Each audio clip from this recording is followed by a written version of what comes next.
This Liberty Sports Update is brought to you by Beacon Credit Union. Well, this is, I told the guys at the hotel this morning, the seniors did an incredible job of sharing kind of what this program has meant to them. And then, tonight in pregame, I just I think I made a mistake last week. I think our team was, not quite ready for me to make so much of that game last week. And, just kind of approached it differently, and it was great for our kids, I think, just to talk about just playing out of love for one another in this university and not worrying about what was riding on this game or not, and not feeling like you had any pressure. And then, told them in pregame, we all come into this with a story. We all have a story. The university has a story. The players have a story. The coaches have a story, and we get to write the last or one of the last chapters of this story, this book of 2019 tonight, and just really pleased. It wasn't as clean a game as I would like, but there was no question that the passion and energy was there from our kids, and I'm so thrilled for President Falwell and Becky, and the vision that was cast by his father, and for us to walk in that vision is pretty unique and humbling and special. And then Ian and his crew, his administration is so supportive, and they're just servant leaders, and it's incredible to work for them and to see them get to celebrate in this, and is pretty unique and special. And glad Turner Gill is here. He deserves a lot of credit for laying this foundation to start the process of going into FBS football. And we're excited to hit the road tomorrow and go recruit some more players. And it's really sweet to walk in the homes tomorrow knowing that you got the 7th win and are bowl eligible. That's pretty special in year one. And so we're very blessed. I'm honored. Love having my wife and kids around for this. Jill has she went through a lot at the beginning of this year to do everything for me when I was going through my health issue, and it was quite humbling for her to have to do everything. I didn't care for that too much, but man, she did it and was just a warrior, and I owe so much to her, and happy she's here. So, man, I don't know what else to say. There were so many great efforts tonight. I told Frankie Hickson Tuesday in practice that I was going to ride him, and boy, he ran like a senior should today, that cares about this university and cares about the results of the game. And I'm proud of the kids for playing out of love for one another in this university. You mentioned at your introductory press conference last December you want to get this program to a bowl game, and here you are, less than a year later, waiting on an invite, I guess. But how fulfilling is that for you to get to this point? It's extremely fulfilling. You don't want to make it. You want to give glory back to where it belongs. And again, there's so many people I've mentioned, and obviously God's goodness has been good to us all in a lot of ways. And I've been fortunate to in year one of every program I've been in to go to a bowl game, and I think it speaks for the coaches and that we bring in and try to create a culture that sets a standard of competition and work. And when I said that at the press conference, I didn't know that Ian sprung it on me afterwards that we had 2 1AAs and 6 wasn't going to be enough. So it made me a little nervous. And then, I missed 23 days of practice at the beginning of the season, and that really made me nervous too about our ultimate goal. But so it's very fulfilling for a lot of things. Again, I stayed in the President Falwell and his crew was nice enough when I took the job I stayed in the mansion, and for probably a month, I bet. And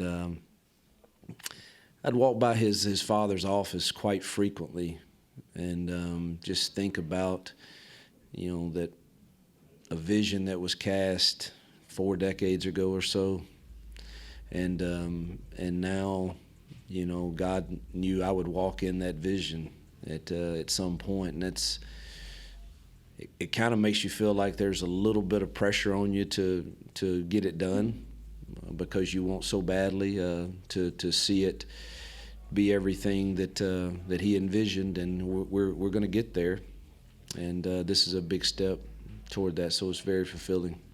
You mentioned earlier about how earlier in the week you told Frankie you were going to ride him and how he responded like a senior.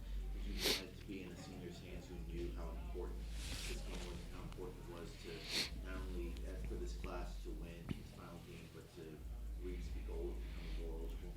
Yeah, I knew we could run the football on them. Our line's been playing better and better and better as the years went on, and I wanted to eat a little clock in running. I mean, I know we can throw it too when we need to, and I thought we stayed balanced enough. But both Frankie and J-Mac, have run the ball extremely well, and they did again today.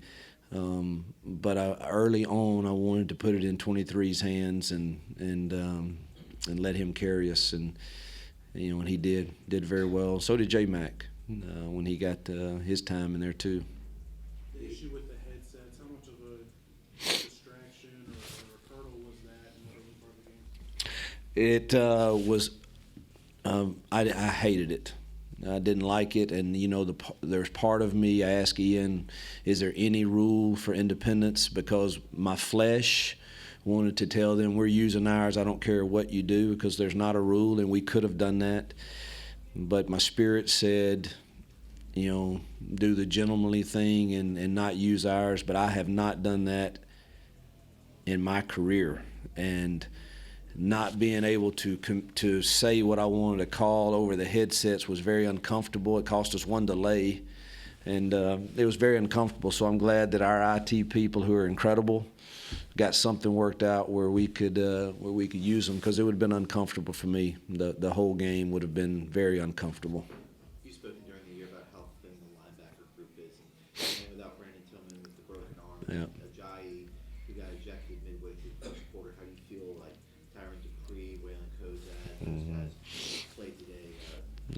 Well, I think it speaks for our resilience. We're not deep at linebacker. We're nowhere near where we need to be, in that room.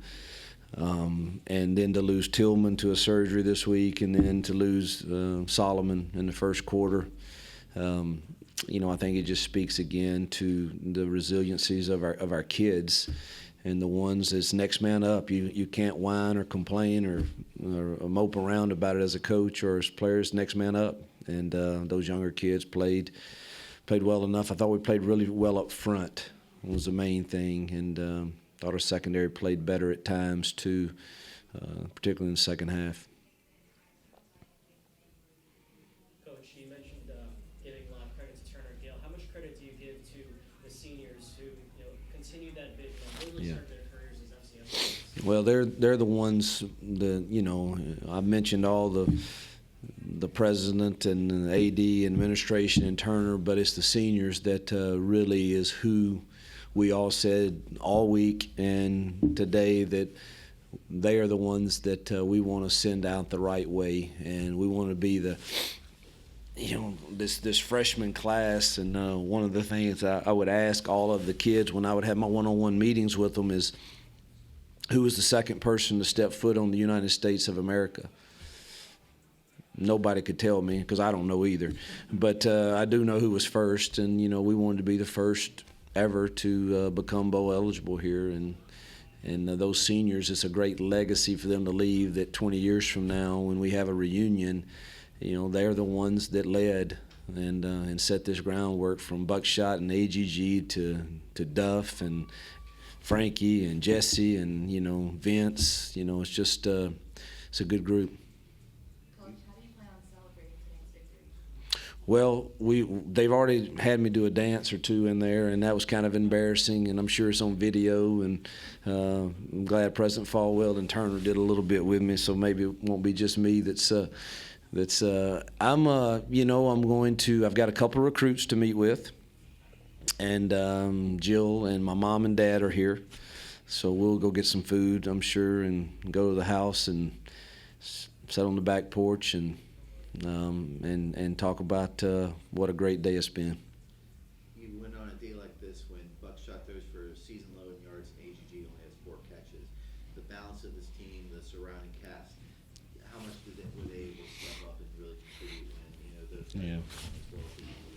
Well, I think we could have thrown for more, but the conditions weren't ideal. And when you're running the football the way we were, it's just, a lot of the times, I know you guys look at the numbers, but there's a lot of games I called a bunch of runs and we threw for a bunch of yards because that's what the defense did. But they were pretty determined to play quarters defense, and if they're not going to add the guy to the box, we're going to hand it off. So, I called the same game I've been calling, really, and they just gave us more of the box count to hand it off.